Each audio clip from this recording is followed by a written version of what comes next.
Live from Fargo and serving you on TV, online, and on the go. This is Valley News Live at 6. Moorhead's fire department is dealing with a COVID-19 outbreak at one of its stations. And while officials couldn't give us an exact number, several sources tell Valley News Live about 60% of employees have been infected. Valley News Team's crime and safety reporter Bailey Hurley talked with the fire chief today, who says the outbreak might impact response times. Moorhead Fire Chief Rich Dyson says it's been about a week since many of his employees at the North Moorhead station started becoming infected with COVID-19. We did some contact tracing, and it just seemed like the more people would go in and get tested, unbeknownst to them, they'd test positive. Dyson says they started separating shifts and teams at the start of COVID-19 to help slow the spread and protect employees, on top of following all other CDC guidelines. It's kind of a punch in the gut for us, really, where you feel bad, you think you're doing everything right, and the one thing I can say is that, you know, when you think you're caught up to it, you're not. Dyson says what healthy workers they have left have now been placed at their other Moorhead station, saying for the meantime they'll have limited response out of this building, but assures North Moorhead residents they're still in good hands if things go wrong, saying impacts to response times will be minimal. So if it's a medical call or whatever, we'll have 1 or 2 people here for the next few days, and then we are still responding out of our station on 20th Avenue. And then we have mutual aid with both north side stations in Fargo where they can come over and still meet our response times. Dyson says Moorhead Fire also has mutual aid agreements with West Fargo, Dilworth, and Horace, and says they'll assist in future calls until the Moorhead station is healthy again. In Moorhead, Bailey Hurley, Valley News Live. Dyson adds that all those infected with the virus are recuperating at home and says so far none of his employees have had to be hospitalized. Minnesota is reporting another 29 deaths from the virus in the state. The death toll now stands at 777, with 635 of them living in a nursing home or assisted living facility. 9 deaths are still listed as probable, meaning there's no test results on file. The total case count increased by 645 to a total of 17,670. 12,227 no longer need isolation. The nursing home in Mayville, North Dakota is among 3 in the state to recently see a surge of COVID-19 cases. The Luther Memorial Nursing Home is reporting 20 positive cases. The facility says it tested 318 staff members as well as residents for the coronavirus on Monday. Since then, the nursing home was notified that 13 staff members, 6 residents, and 1 resident in assisted living all tested positive. The other nursing homes to see a surge in cases are in New Salem and Glen Ullin. And Governor Doug Burgum says while the state expects to have guidelines soon for nursing home facilities reopening to the public, he's unsure that all facilities would do so at one time.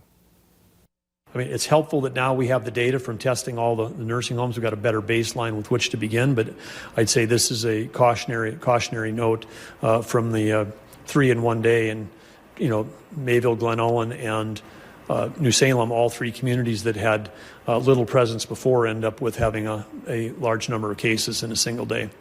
And for a statement from Luther Memorial Nursing Home on the recent developments, you can go to our website, valleynewslive.com, and click on this story. And coming up tonight on Valley News Live 10 at 10, hear from one person living at Luther Memorial. North Dakota is reporting 4 more deaths and 102 new cases in the state. All of the latest deaths are in Cass County, and they all had underlying health conditions. This brings the death toll in North Dakota to 49. There are 2,095 positive cases in the state.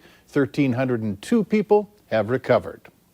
Fargo Mayor Tim Mahoney says the city will be taking down the hundreds of beds set up at the Fargo Dome for COVID-19 overflow because the city doesn't need them. This is what it looked like when the beds were set up as an emergency hospital. But hospitalizations in the metro are described as being consistent. Sanford Health says it has 42 COVID-19 patients in the hospital, and Essentia says it has at most 10 patients. Another windy day throughout the valley, and the clouds had an effect on our expected high temps. Let's find out from Hutch on that and what you can expect in tonight's weather planner. Hutch? Mike, thanks so much. Not all of us saw clouds today, and it was another warm day in the north. Speaking of north, our friends at Home of Economy sponsoring yet another camera, this one to expand our Skycam network into Devil's Lake. Beautiful blue skies there, breezy because it is shaking around a bit, but all in all, things pretty good. Winds still gusting over 30 miles per hour from Fargo straight out towards Jamestown. That's where things are the windiest. Here's our batch of clouds slowly eroding away. That trend will continue while we watch some storms out to the west tonight. We should stay quiet with regards to any precipitation goes, but that wind is going to remain gusty until sunset. Then it will be less gusty, but still breezy overnight with periods of gusts. Temperatures slipping into the 60s overnight tonight in Grand Forks. That thunder out west makes its way towards us by tomorrow. Details on that in a few minutes. All right, thanks. Minnesota Governor Tim Walz has announced the phased plan for bars, restaurants, and other businesses to reopen next month. Under the plan, restaurants will be able to host outdoor dining starting June 1st, provided that social distancing will be enforced. Now, that means that no more than 50 patrons may be seated at a time. The governor added that he's trying to slowly ramp up social activities and businesses so as to avoid the virus boilover. Salons will also be able to open at the start of the month, provided they reduce capacity to 25% and have staff wear personal protective equipment. Restaurants and bars, I just want to speak to all those folks. They're integral, not just to our economy, and we know now how many jobs they create. They're the places where we had first dates. They're the places where we celebrate our anniversary. Restrictions will remain in place for Minnesota gyms and fitness centers. Sanford Health is now allowing one visitor per patient in its hospital and clinics. That's during the hours of 8 in the morning until 8 at night. Sanford also released some good news for pregnant women. If a woman tests positive for the coronavirus, the hospital says it has not seen the virus then transmit to the baby. Those babies are healthy. Police are still looking for this man, 36-year-old Jeremiah Ard. They say that Ard is the person involved in a chase early this morning in Moorhead. An officer tried stopping his SUV just before 1 in the morning for traveling in the wrong lane. This was in the area of 20th Street and 8th Avenue South.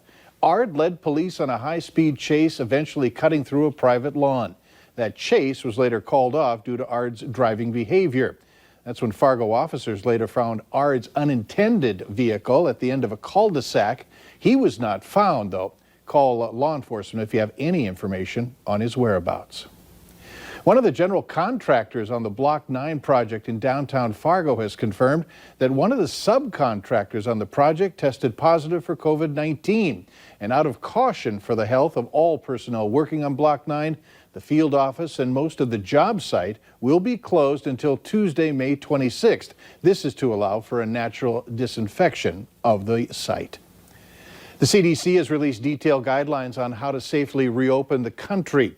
In its 60-page document, the agency outlines a three-phased approach for reducing social distancing measures. It also proposes the use of 6 gating indicators to assess when to move on to another phase. Those indicators include a decrease in newly reported cases, emergency room visits, as well as a robust testing program. The CDC says some amount of community mitigation will be necessary until a vaccine or effective treatment is widely available. The CDC also says touching surfaces and being in close contact with animals are not thought to be the main ways that the virus spreads. Some schools across North Dakota have been targeted by criminals filing fraudulent unemployment insurance claims, including one here in the Valley. Grand Forks Public Schools says that it had 3 cases where someone filed a fraudulent claim on a current employee. Federal investigators believe that the criminals are based in Nigeria and it's impacting several states, freezing up unemployment offices. Job Service North Dakota says its system has been overwhelmed, but the fraud is not slowing them down. As we're just overwhelmed and we don't have the necessary people to detect the fraud like we should. Hacking us and our accounts. They're putting malware into our computers. They're phishing. Since mid-March, Job Service has processed more than 79,000 unemployment claims. All of last year, they only processed 21,000. Right now, they believe only a small number of taxpayer dollars were lost to fraudsters, but there is an active investigation to determine an exact number. Well, down the stretch we come to raise money for the Great Plains Food Bank, and thanks to your generosity, we are closing in on a goal of $30,000. We've raised more than $28,000 so far, and we still need help to get there. And if you'd like to join in on our virtual food drive, check out valleynewslive.com or VNL's news app and look for this button. She's played a role in keeping you informed about COVID-19 in North Dakota, and now she's using her talents to teach you. Hear from one of North Dakota's interpreters later on Valley News Live at 6. 80s today from northern Beltrami County all the way up into the Kittson County area once again. Our weather, well, we do have a chance at seeing more clouds and maybe some rumbles of thunder. Your forecast is straight ahead.